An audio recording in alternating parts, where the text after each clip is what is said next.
pass afterward that I will pour out my spirit upon all flesh. Your sons and your daughters shall prophesy. Your old men shall dream dreams. Your young men shall see visions.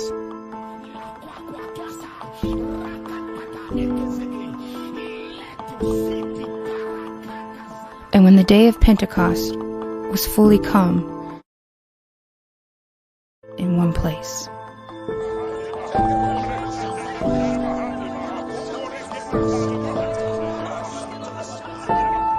and suddenly there came a sound from heaven as a rushing mighty wind, and it filled all the house where they were sitting.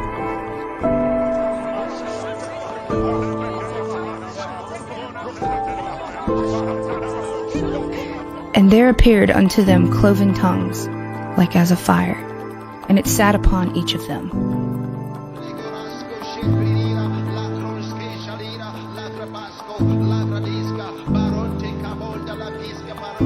And they were all filled with the Holy Ghost, and began to speak with other tongues, as the Spirit gave them utterance.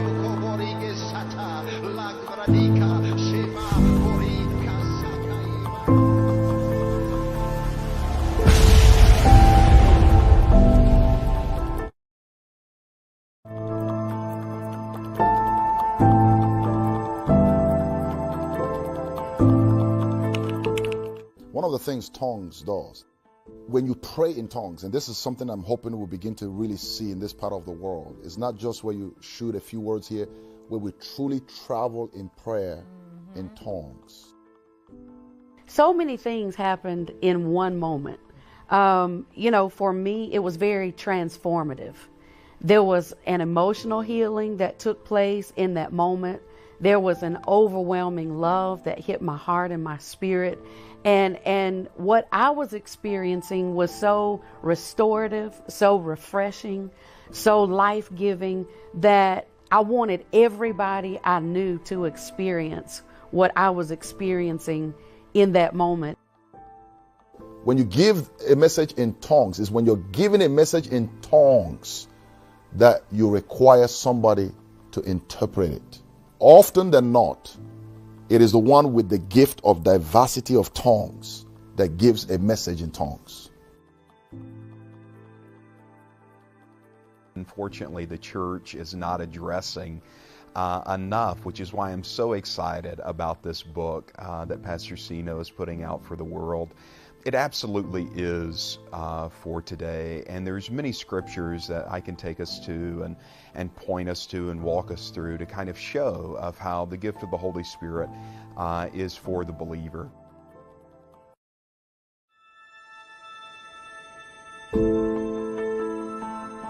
And it shall come to pass afterward that I will pour out my spirit upon all flesh. Your sons and your daughters shall prophesy. Your old men shall dream dreams. Your young men shall see visions.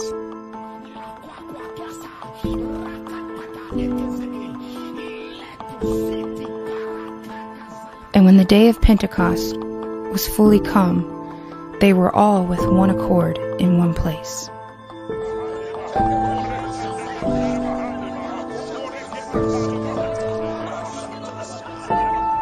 And suddenly there came a sound from heaven as a rushing mighty wind, and it filled all the house where they were sitting.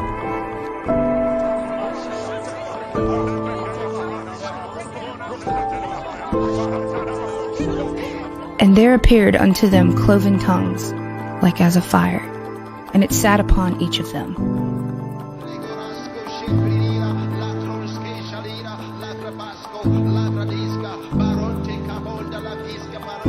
And they were all filled with the Holy Ghost, and began to speak with other tongues, as the Spirit gave them utterance.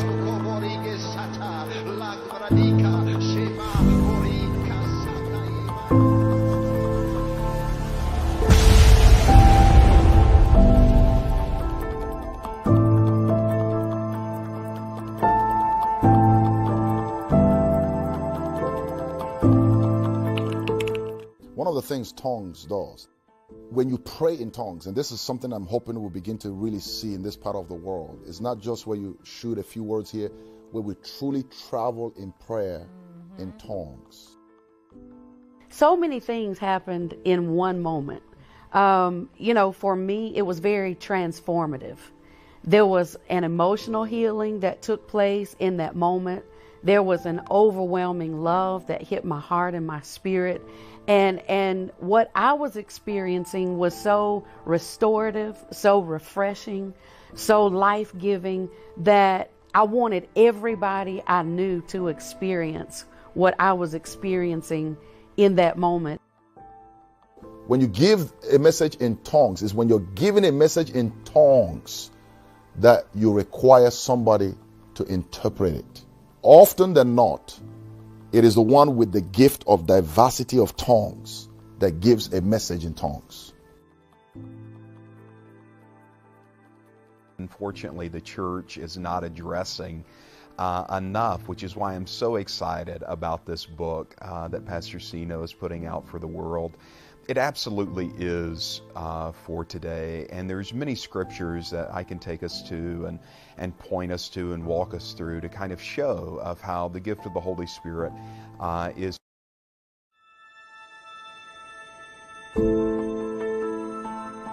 And it shall come to pass afterward that I will pour out my spirit upon all flesh. Your sons and your daughters shall prophesy. Your old men shall dream dreams. Your young men shall see visions.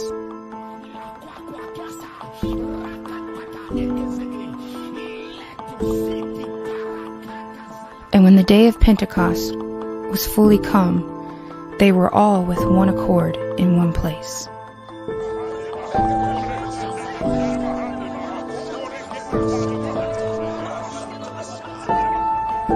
Hello everyone, my name is Pastor Sino and I'm going to be cooking what is known as the Jollof rice. It's becoming a really popular dish right here in the United States. Everybody wants to know how to cook this, so let's get into it right now.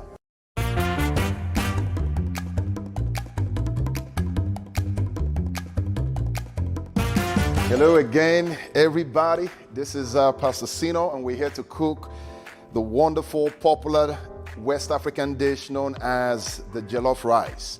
Now, for those of you, this may be your first time of watching how to cook this particular dish.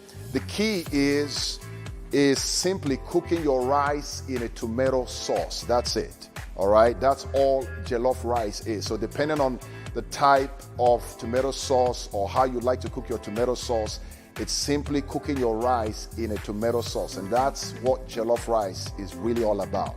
Now, obviously, we're going to be doing this in addition to cooking what is known as fried plantain. If you go to the Caribbean, places like Jamaica and elsewhere, this is a very well-known dish. And also, we are going to be baking chicken with this. So it's Jollof rice with baked chicken and fried plantain. I'm going to be showing you all how to actually do this. So let's begin. A great tomato sauce, all you need is simply fresh tomatoes. You know, some people prefer to get the canned tomatoes in the store. I prefer just getting the tomatoes the way they are and turning them into a tomato sauce. And it is something you can be very generous with. All right, so I'm gonna cut these and just put them in a blender and blend them. All right, this is my own blender, and we're gonna put as much as we can. The next thing that you need, obviously, are your red peppers. All right, so this basically is what makes up the tomato sauce. All right, so I'm going to be doing this almost with the quantity I need. I'm going to be doubling on this. So let me go ahead and rinse this off and then come back and cut them. All right. I think that first batch is good.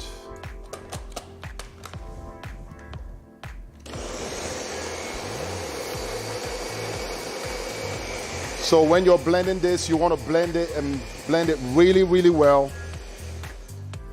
And then in this blend, you have your tomatoes, you have your peppers. The next thing you're going to add is your onions and your garlic. All right, these are two important ingredients when you're trying to cook this tomato sauce. Here we go. We just cut our onions. Since I'm blending all of these, I'm I'm going to add them into this mix here. In terms of the quantity of garlic you need, I would say for something this size, 2 or 3 of these will be perfect. All right. So I chop these and I add them to the mix. All right. So you got your garlic in there, all of that in there. Now we blend away. All right. All of that is blending.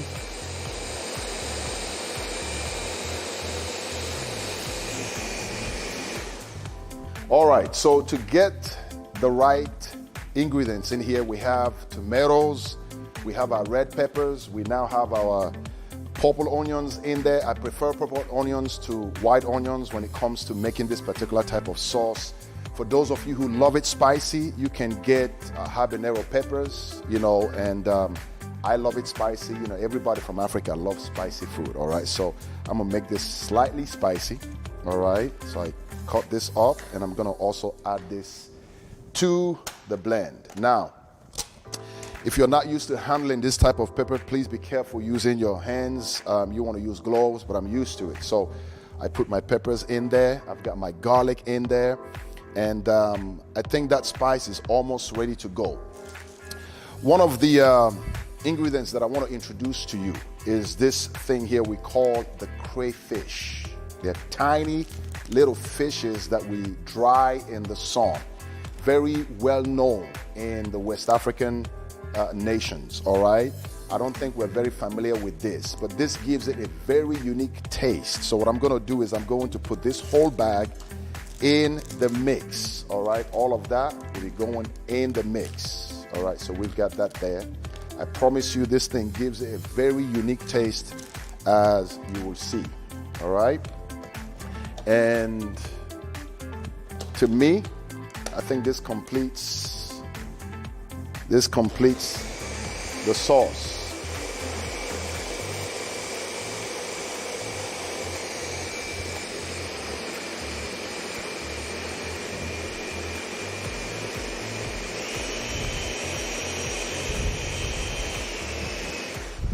All right, people, it's time to start cooking. First things, we've got the pan heated, and what we will do here is we'll add some olive oil. I always love to use extra virgin olive oil. So we're gonna put some oil right in here, as you can see. Just be a little generous with that, enough to kind of fry a few things in. So we've got our oil, and we're gonna just leave it for about 30 seconds or so, all right? Let it heat up, and then while that is heating up, I wanna show you something that is very unique with the way I bake my chicken, all right? I think a lot of you are actually going to like this. So I have 2 pieces of thighs here, as you can see. Now, so I'm putting this in here. As you can see, I already have water going on here, so I'm putting this chicken in here, and the goal is to cook it halfway, and I'm gonna tell you why as we go along, all right? So while we've got our chicken cooking, I can see that the oil here is hot enough, and then we're gonna go ahead and add in our chopped onions, chopped red onions, all right? So I'm putting that in here, as you can see. All right, we got our chopped red onions in there, and just stir it, all right? And this is the part in which we're going to kind of cook our tomato sauce. Remember, that's all that jollof rice really is. Jollof rice is just putting rice in a tomato sauce or red sauce, all right? So that's what we're doing here. As that onions is cooking, we're gonna let it cook for a couple of minutes. And while that is happening, I'm gonna go ahead and start working on my plantain, all right? A lot of people do not know how to fry plantain, but I'm telling you, it's something you're gonna have to learn how to do, all right? So that's cooking there, and I'm gonna get my fried plantain going on for now, okay? All right, so this is what a plantain actually looks like, all right? It looks like a banana. The only difference is it's bigger in size, and you have to kind of feel it, because it's not something that grows naturally here in the U.S. So we import this from overseas. And so it comes in green, and then after a while it turns yellowish. So you got to feel it. If it's slightly soft, you know it's right to be cooked. So you got to be a little bit careful with this in determining that. But this is what it looks like here. This is known as plantain. And I'm going to fry it in olive oil, okay? All right. So let's check back at this part here. We see that the onions is cooking really, really well. All right. And at this point, we're going to add what is known as our tomato paste. All right. The tomato paste comes in this type of cans. You can see this is called double concentrated tomato paste, 28%. All right. From 100% fresh Italian tomatoes. This is what they look like. For this size of a cooking, I think 2 of these is more than enough. All right. So I want to show you how this works. We're going to open this up. And you can see how thick that is. That's your tomato paste, all right? And so what we're gonna do now in this dish, we're gonna kind of empty out this paste in this dish. The goal is to fry it and cook it long enough to get that paste cooked in there, all right? It's so important that you cook the paste, because if you don't cook the paste, you're going to taste that paste after the cooking, and it's not going to taste that good. All right, so you want to make sure that while you're cooking this, that you cook the paste really thoroughly. All right. Let's bring that in here. We got our paste going. All right, that's really good. So we're gonna let this cook for a bit. Let this cook for a bit. Mix it all in there. Make sure somewhere between medium heat and so on and so forth, you get that paste cooking, all right? Just let it cook. Mix it in really good and let that cook. Let it boil, let it cook. Okay. So just leave it there to cook, and as you can see, our chicken is boiling. We're going to bring it to a boil, and before I show you some of my secret on how I bake my own chicken. So it's at this point that the paste is cooking that you can go ahead and put some of your preferred seasoning, all right? And of course, one thing with seasoning is at any given point in time, you got to just continue to taste it to make sure you got the right seasoning. Now, everybody knows what Knorr is, and this is the powdered form, or chicken bouillon in powdered form, and so that's what I use, all right? This is what you want to put in there as your seasoning, and there are several other things you can also put in there as your seasoning, so just put it in there. When you've been cooking as long as I have, you don't measure things anymore. They just come really naturally, right? And so I'm mixing this. I'm getting that paste. You can see how beautiful that paste is cooking. Okay, don't be afraid. Maybe you think you burn it. No, that's not how it works. Just let it cook in there, all right? Just keep it there. I would say cook this anywhere between 6 to 8 minutes, all right? Leave that cooking in there. So we got that cooking. And now it's time to showcase my beautiful plantain. We love plantain. I grew up on these, people. I'm telling you, I grew up on these, and anybody who doesn't like them is missing out, all right? So with the plantain, it's really that simple, okay? You slice perpendicularly like that and like that, okay? And then you just put your knife right there and cut it all the way through, and you peel it, all right? So this is what a plantain on the inside looks like. That's what it looks like, just like a banana, all right? And the key now is you gotta cut it in such a way that you can actually fry this the right way. And this is where people, so the thinner it is, the better, okay? If you cut it too fat, then it's like trying to cook a 20-ounce steak. You know, it's gonna take a minute. So you slice it, something like that is nice, all right? although I like to do mine a little bit longer. All right, so this is how you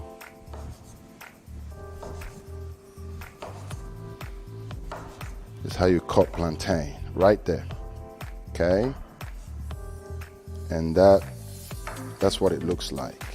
Once I cut the plantain, I put it in a bowl like this, or a plate. I like to put a little oil on mine. People don't do this, but I have my reasons why I do this. It makes it easier to cook. I garnish it with black pepper. Okay, just black pepper, evenly coat it with black pepper, and of course Himalaya salt, the most healthiest salt on the planet. All right, so you garnish that. Okay, you need salt on that, and then you mix it with your hands. And this is how I'm going to fry it. I'm going to show you how to fry it. I'm going to wait until everything else comes into play, because this doesn't take a long time to cook. I'll say anywhere between 5 and 7 minutes, you should have your plantain ready. Okay, so when that time comes, I'm going to show you how to actually cook this the right way. All right, let's take a good look at that paste and see what's going on here. So as you can see, it's very thick. It looks really nice and it's looking really good. At this point, we're going to add our blend mixture. All right, so I'm going to add that in there.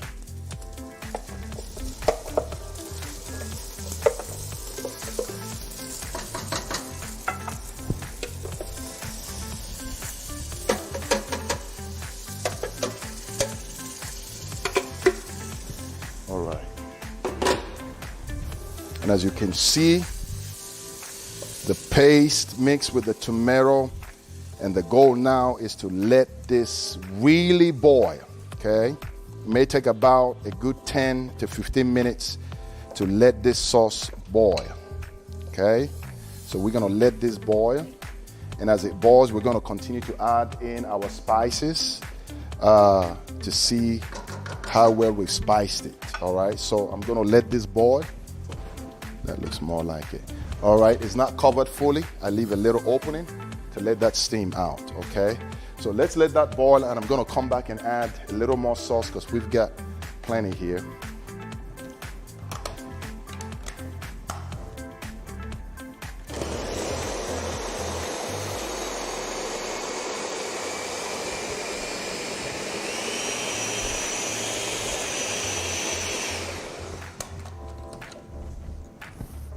Peppers.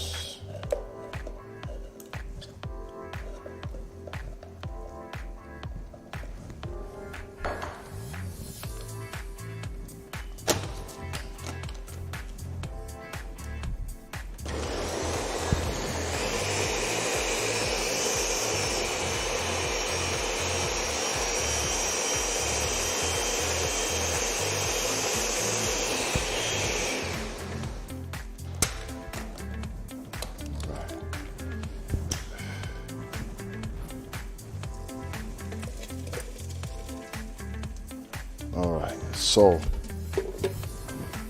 you see how much sauce we have in here now, and that's perfect. That's a lot of sauce. And so we're gonna let this sauce boil. And so that's what your jollof rice really is. All it is just cooking rice in a tomato sauce, all right? Now, when it comes to the rice, not every rice works with jollof rice. The rice that I've chosen here is called parboiled. See what it looks like here. This is a parboiled rice, as you can see. I haven't done anything to it, but that's the type of rice you're going to look for. If you use rice like jasmine rice, it's not going to work because that cooks really fast, and oftentimes, depending on how you cook it, it can be really sticky. The goal of this is it's not sticky. It's not sticky rice, so when you cook it, you're going to have that really great temp where it allows you to kind of, you know, the rice itself doesn't feel sticky. All right, so parboiled rice is the best rice you can use when you're cooking jollof rice. And so I have a sample of it here. We're gonna wait for the tomato sauce to boil, and then I'm gonna add the rice to the sauce, okay? And then I'm gonna add some black pepper. You can also add some cayenne pepper, all right?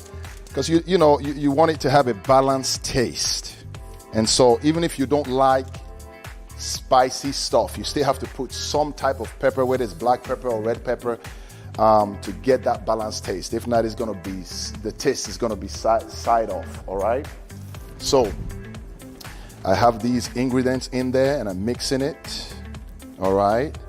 Really important, you see how thick that sauce is, and it looks really, really good. You gotta let this boil, that's the key. You gotta let it really boil out that fresh tomato sauce out of it, okay, so it can feel like it's cooked, all right?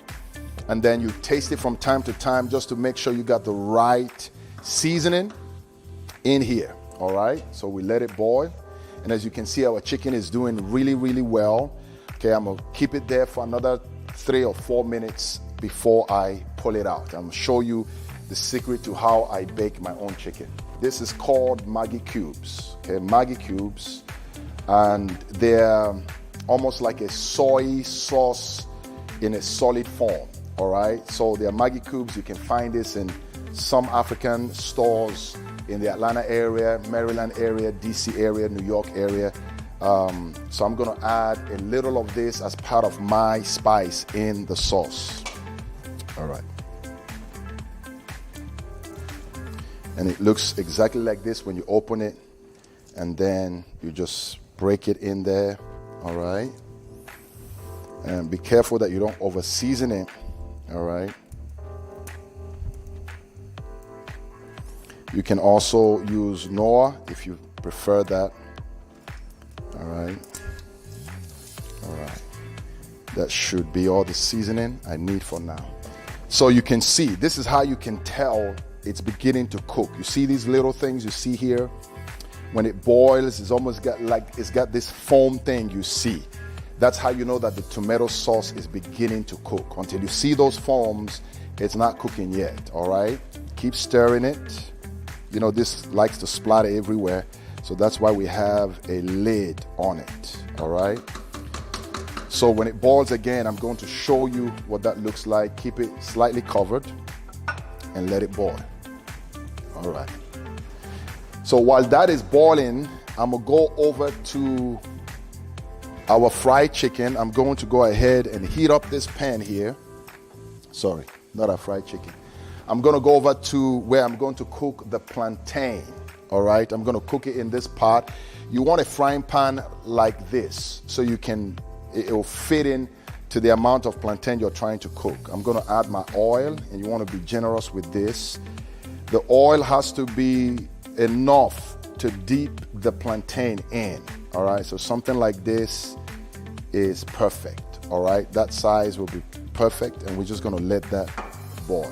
The secret is I am going to now take this chicken and I'm going to dip it in the tomato sauce. I want to marinate it in this sauce, and I'm going to leave it there until the sauce actually cooks. All right, so that's it. And then once it marinates in the sauce, I'm going to put it in a pan and put it in the oven and allow that to cook. So I'm going to take the chicken. You can see that's not fully cooked. It's halfway cooked. Okay, and that's what you're looking for. It's halfway cooked, and I'm gonna dip it in the sauce. Okay, I'm just doing 2 pieces here, chicken thighs, and I'm gonna leave it in the sauce to cook. Okay, I need this broth water, so I'm gonna let that keep boiling, and I'm gonna let that chicken marinate in the sauce. Now, again, you can tell that the tomato is cooking when you see this foam forming. Once that foam begins to form, it is telling you that it's cooking, all right? We're still gonna put a lid over it and let that chicken marinate, all right? So leave it to marinate as long as it takes to cook this sauce, all right? So you can almost see that chicken marinating in that main sauce, and then this is the one with the broth, okay? You can see that I've mixed that up with with the sauce. And so the goal now is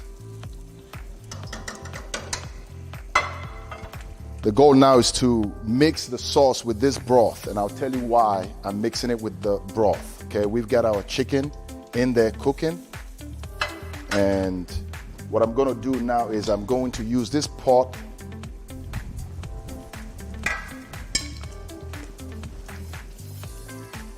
okay. I put a little oil in there in the pan, as you can see. You can use your hand just to make sure that it fits. And then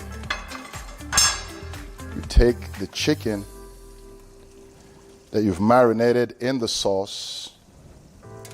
Sorry, put it there.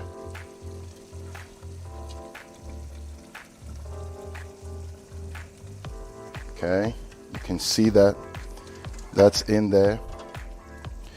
Take some of that sauce.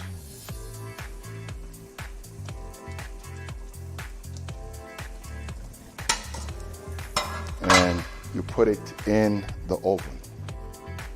Okay, and so with this is how I bake my chicken. All right, so the oven is already preheated to 350 degrees, and I'm gonna let it in here and leave it in there to cook. So this is what the chicken really looks like, and this is how I love my chicken baked. It's first of all marinated in the cooked sauce, and then I put it into the oven. The oven is heated to 350 degrees, and I'm gonna leave it in here for a good 10 to 15 minutes to bake. So we've got this sauce cooking. You can see what this sauce looks like. That's that original tomato sauce. Okay. And you can see the other sauce that I've added to the broth. All right. So this is what I'm going to do now. I'm going to take the sauce where I added it to the broth, and I'm going to pour some of it in here.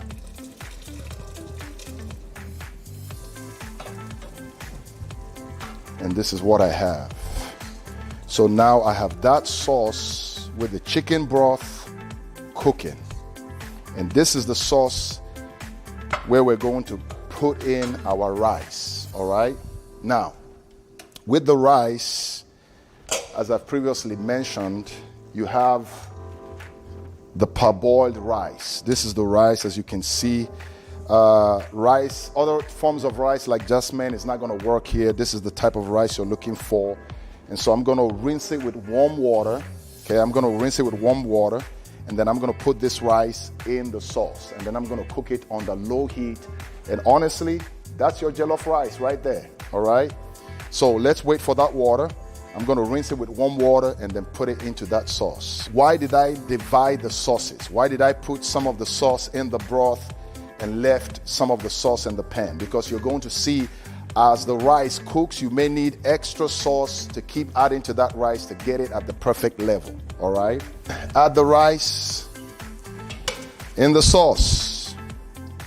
Bring it under low heat and add the rice in the sauce.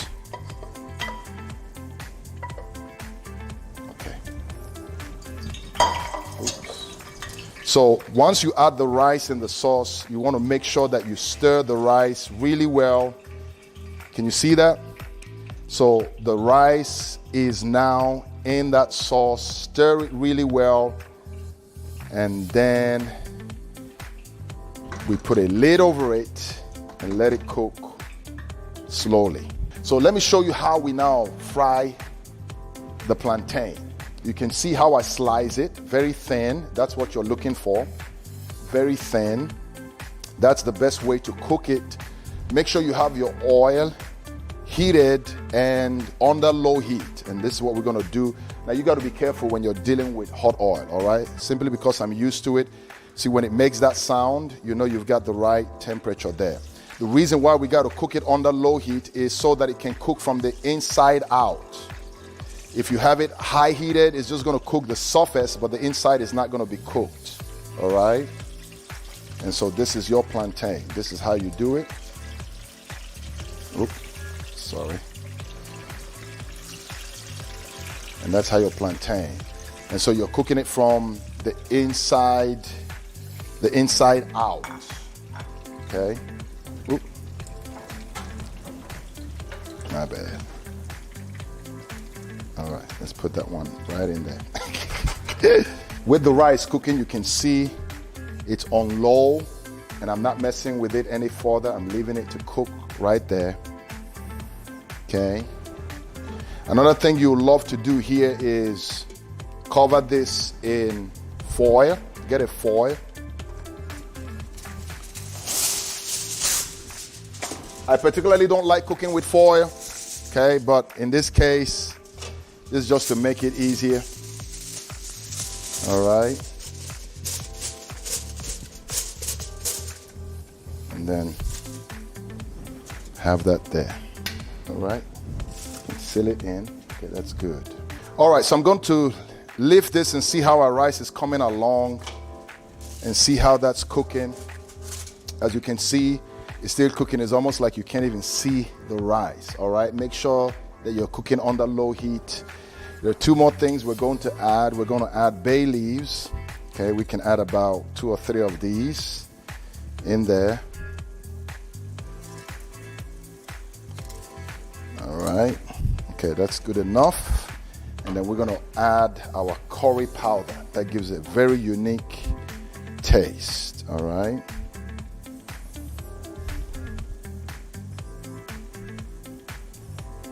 And that's good.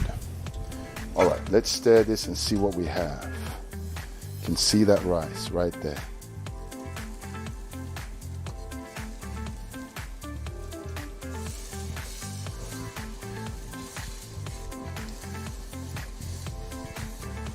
All right, so it's still cooking. And that looks really, really good. That's what we call our jollof rice. And there we go.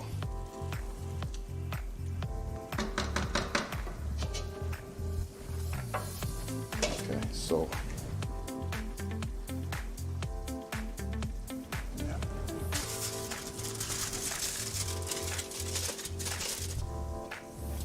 Keep it covered. Let's check our plantain. For the plantain, you just need a fork to help you turn it around, and you can see it's got that brownish color on the other side, and it's cooking really nice.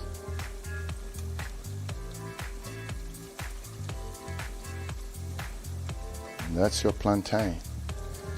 And so if you cook it under low heat, it will cook from the inside out. So the plantain is exactly how we want it. As you can see, brownish on both sides, cooked really well from the inside out. And doesn't that look really lovely?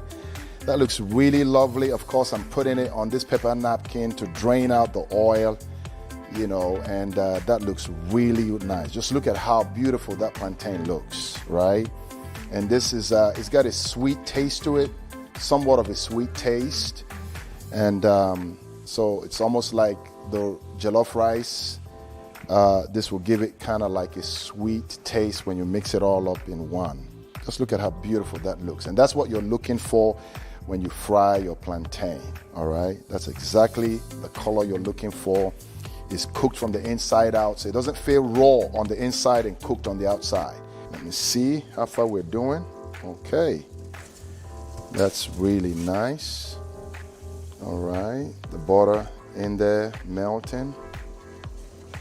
All right, that's almost there. You can see that's your jollof rice in your tomato sauce. And this is what we call jollof rice. Got a few minutes from this whole thing being fully ready. Okay, the remaining liquid being cooked in there. You can see that that's what we call your jollof rice. And that looks really nice. All right, ladies and gentlemen, it's time to get a good view of what this dish actually looks like. Again, we've been working on cooking the Nigerian jollof rice with baked chicken and fried plantain. So let's go ahead and dish this out now.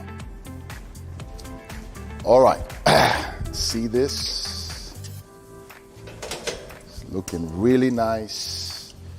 You know, I wanted to bake the chicken really differently. You know, there's the traditional baked chicken and people bake their chicken in different ways. But what I did with this was I boiled it halfway and then I dipped it in the tomato sauce that I used to cook the jollof rice. I wanted it to marinate there for a minute before I put it in the oven. As you can see, it's fully cooked. And so I'm plating this food right now. And this is what it looks like. All right, so that's your baked chicken. And the next thing I want to do now is, as you can see, that is your jollof rice. All right, so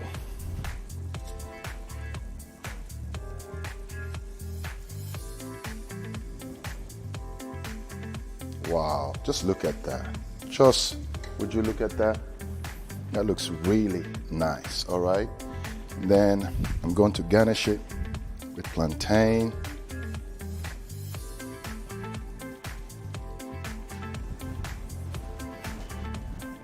And that's your chicken with jollof rice and plantain. One of the things you can do is you can use some of this sauce here and just pour it slightly over the chicken. Get that fresh sauce on it. And voila. Let me go ahead and plate this one also. And there you have it, ladies and gentlemen.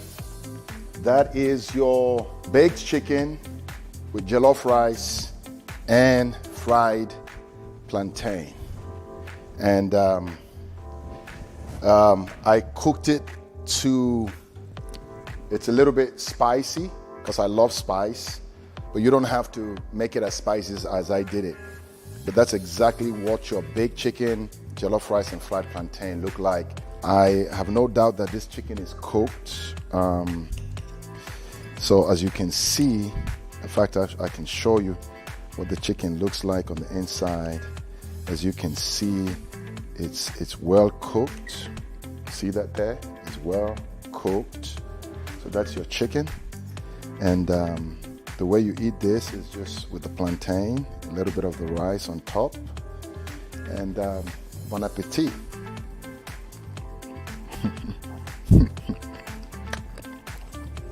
Not because I cooked it, man, but man.